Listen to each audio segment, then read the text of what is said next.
Hi, this is Brian Schiff with Functionally Fit. In this column, I'm going to discuss a go-to exercise for me. I use it a lot in the clinic for rehab, as well as just single limb training for performance and to balance the body, but it's an anterior cone reach.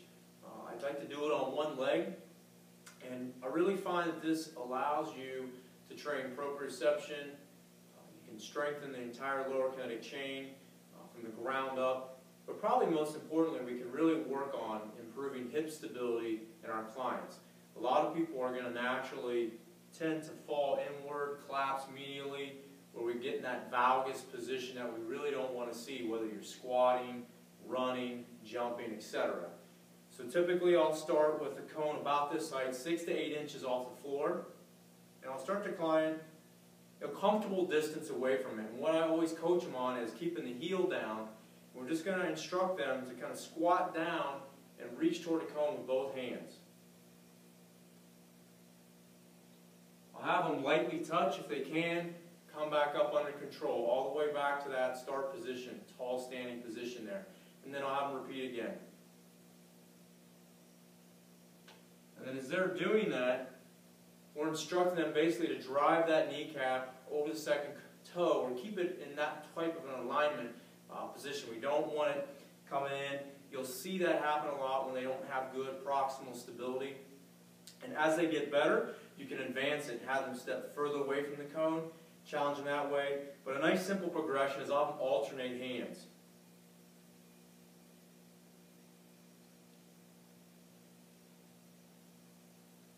So then each time, we're kind of going back and forth, typically about 5 to 6 repetitions on each side.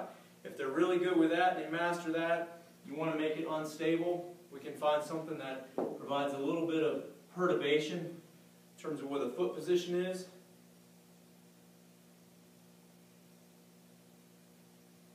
And you can notice how that's much more challenging in terms of the displacement that happens there at the foot. As the distance becomes easy in terms of reach, if they have a lot of good mobility, we can even take the cone out of the equation, reach to the floor. Conversely, for regressions, I'll have them stand closer to the cone initially. If that doesn't work, you can move to a higher cone. You may have someone that has a little bit of discomfort. Maybe they can't squat that low and you want to restrict the mobility or the range of motion that you're putting them through. Use a higher cone or some sort of object. Just give them something that gives them a visual cue, something to reach for. So this is a really good way to train single limb stability, improve strength, proprioception for the entire kinetic chain.